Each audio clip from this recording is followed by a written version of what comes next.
আলাইকুম hello everyone, কি অবস্থা, কেমন আছেন? আশা করছি আল্লাহ তাআলার রহমতে খুবই ভালো আছেন। তো আমি আল্লাহর রহমতে খুব ভালো আছি। তো বরাবর মতো চলে আসলাম আপনাদের মাঝে নতুন আরও একটি ভিডিও নিয়ে। আজকের ভিডিওর টপিক হচ্ছে কবুতর কি আপনার ওই রসুন আর নিম পাতা, তারপরে আপনার বাসকের পাতা, তারপরে আপনার ওই থানকুনি পাতা এগুলো খাওয়াইলে কী হয়, সেটাই আজকের ভিডিওর মূল টপিক। তো ভিডিওটি সম্পূর্ণ দেখতে থাকুন, কোনো স্কিপ করবেন না। তো ভিডিওটি শুরু করার আগে আপনাদের কাছে ছোট্ট একটা রিকোয়েস্ট থাকবে যে আমাদের চ্যানেল অবশ্যই সাবস্ক্রাইব করবেন এবং পাশে থাকা বেল বাটনটি ক্লিক করে দেবেন, যাতে পরবর্তীতে সবার আগে আমাদের ভিডিও আপনার কাছে পৌঁছে দেয়। কবুতরের আপনার ওই রসুন খাওয়ানো এবং বাসক পাতা খাওয়ানোর যে ব্যাপারটা হচ্ছে, সেটা হইতেছে কবুতরকে যদি আপনি রসুন খাওয়ান, কবুতরের গ্যাস্ট্রিক ভালো হয়, কবুতরের হাই প্রেশার যেটা আছে সেটা লো হয়, কবুতরের আরও কিছু ওই সমাধান হয়। সেটা হচ্ছে আপনার কবুতরের ওই নিম পাতায় খাওয়ানোর কারণে। নিম পাতা খাওয়াইলে আপনার কী হয়, কবুতরের রক্ত পরিষ্কার হয়, তাছাড়া আপনার কবুতরের গঠন ভালো হয়, কবুতরের পোক ধরতে পারে না, ঠিক আছে, নিম পাতা খাওয়াইলে আর কি। কবুতরের যে পায়ে হাতে এক ধরনের ফোটা ফোটা ওঠে, ওই যে আপনার এই ইসের মতো ফোটা ফোটা এক ধরনের উঠে রোগ হয়, সেই রোগটাও হয় না এই আপনার যদি আপনি নিম পাতা খান, ঠিক আছে।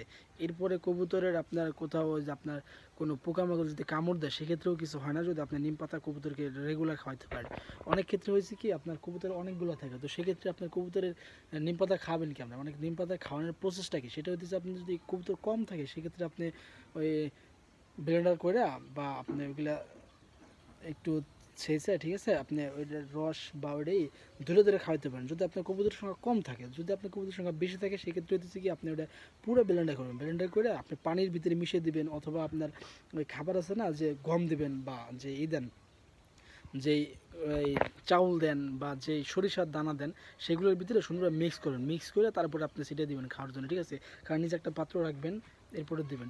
তো এইভাবে যদি আপনারা কবুতরকে নিম পাতা, রসুন, তারপরে আপনার বাসক পাতা, থানকুনি পাতা এগুলো খাওয়ান, তাহলে কবুতর অনেক অনেক রোগ থেকে আপনারা মুক্ত পাবেন, যেটা অনেক ওষুধ খাওয়া হয় না, ঠিক আছে। এই জিনিসগুলো আপনারা খুবই ভালোভাবে ফলো করবেন, যে কবুতরের ওষুধ খাওয়ানোর থেকে এই প্রাকৃতিক জিনিস খাওয়ানো কিন্তু খুবই ভালো। এই জিনিসগুলো আপনারা খাবেন এবং প্রতিদিন চেষ্টা করবেন এই জিনিসগুলো খাওয়ানোর জন্য। তো তো আজকের মতো এই পর্যন্ত। এই ভিডিওটি ভালো লাগলে অবশ্যই লাইক কমেন্ট শেয়ার করবেন এবং তাছাড়া আমাদের চ্যানেলটিকে সাবস্ক্রাইব করে পাশে থাকবেন।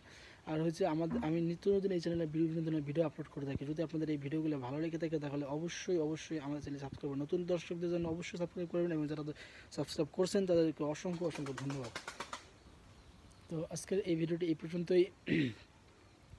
ভালো লাগলে লাইক কমেন্ট শেয়ার করবেন এবং সাবস্ক্রাইব করবেন এবং আপনার বন্ধুদের মাঝে শেয়ার করে ছড়িয়ে দিবেন, যাতে আপনার বন্ধুরা এইরকম ভালো ভালো টিপস, ভালো ভালো ইনফরমেশন ভিডিও পেতে পারে। দেখা হচ্ছে পরবর্তী ভিডিওতে। আল্লাহ হাফেজ।